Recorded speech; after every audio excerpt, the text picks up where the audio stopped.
political culture of the country and how that shapes our attitude to elections and electoral, maybe the justice dispensing systems in our elections tribunals.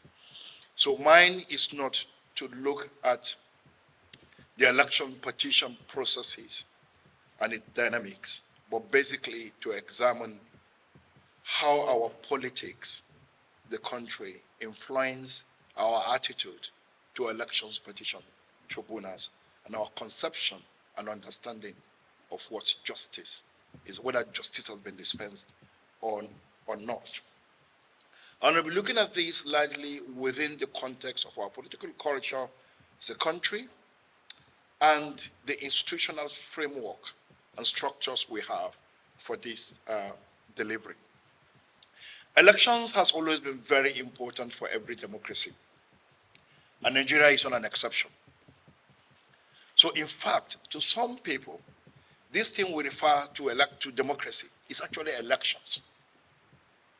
So any other normative things they are defining about democracy is secondary. What democracy means for many of them, the politicians, including the electorate, is just about the regular elections.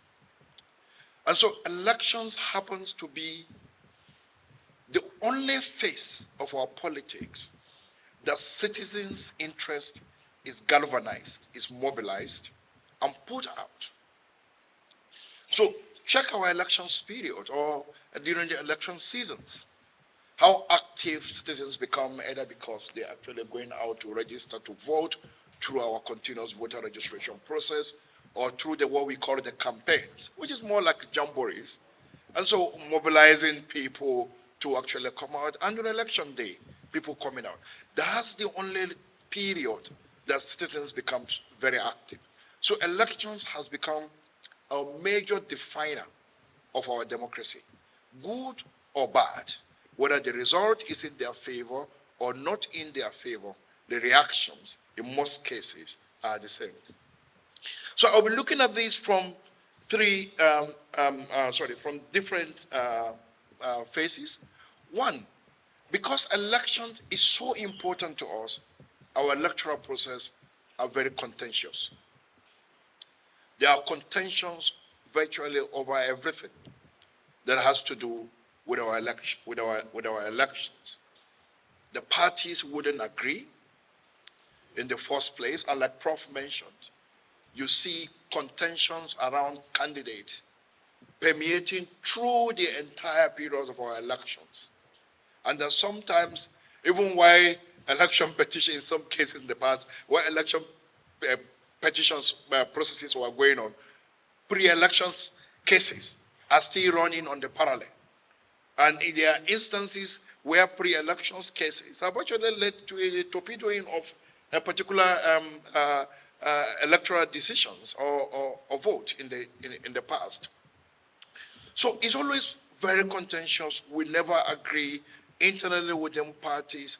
As election period gets closer, new parties are emerging in those days, but thank God now we've been able to manage that significantly. Or people are decamping, moving from one political party to the next political party. You're just accessing and looking at which of the party will give you victory. And we've seen that during the last elections.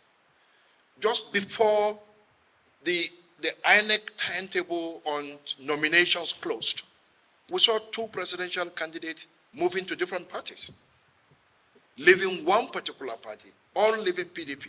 We saw Konkoso move to NNPP, and then we saw Peter Obi move to Labour Party. And then even within the APC, you could see the kind of politics and horse trading and bricksmanship that was actually taking place within that. So our politics is generally contentious. And why is it so? One, is because our politics is about winners take all. You just have to win. Because when you win, you get everything. And when you lose everything. And so at all costs, You actually want to be on the winning side. And there are different kinds of saying by our politicians. One, on this ground, they tell you that, look, just win at all cost.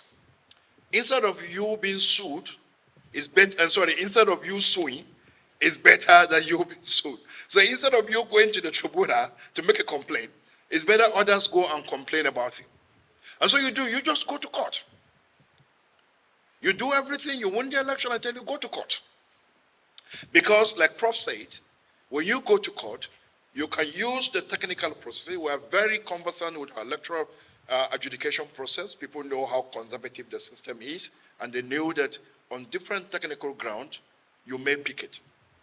And we have seen people pick victory, even in some very incredible manners.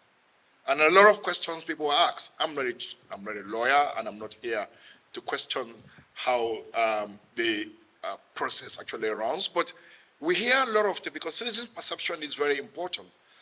Someone will tell you, somebody came third in an electoral contest, but the tribunal, he went to court, and then the final arbiter said he actually won the election. And that stood. And that's fine. It sounds incredible. Citizens would not, there is no amount of explanation you will provide to people. You may have followed the normal judicial process. It would have worked well. But an average citizen will just not understand. And this explanation, people say, look, this guy came third from the result. So how did he skip the second and then actually become the first? So these are the kind of questions that people will ask. And it's because you just have to win. So why do you have to win? Because when you win, you get everything. And what is that everything? What is that everything? One, it has to do with power. It has to do with the perquisite of the office. The perquisite of the office is one of the major encouraging factors.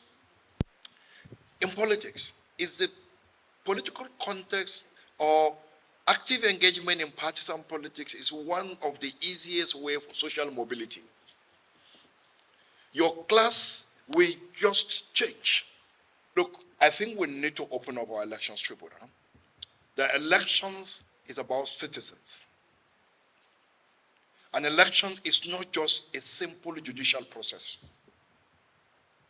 And that we'll need probably to look at whether we shouldn't have a jury approach to election petitions.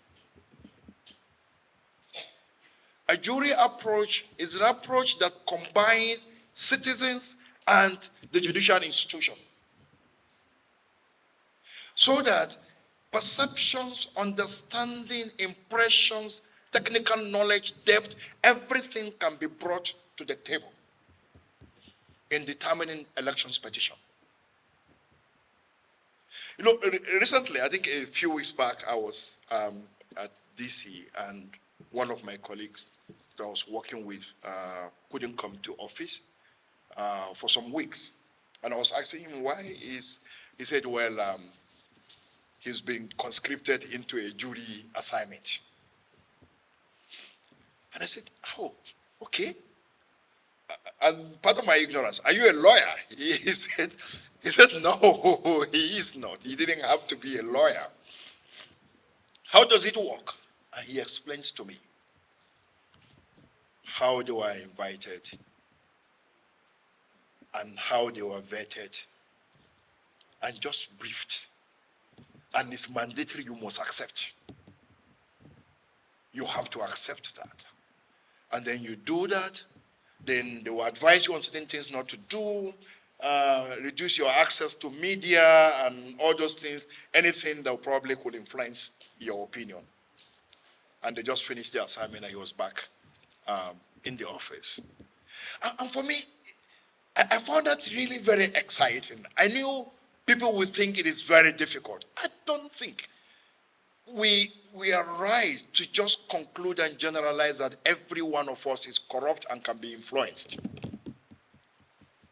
So if every one of us can be corrupt and will be easily influenced, then why do we even have the judicial system?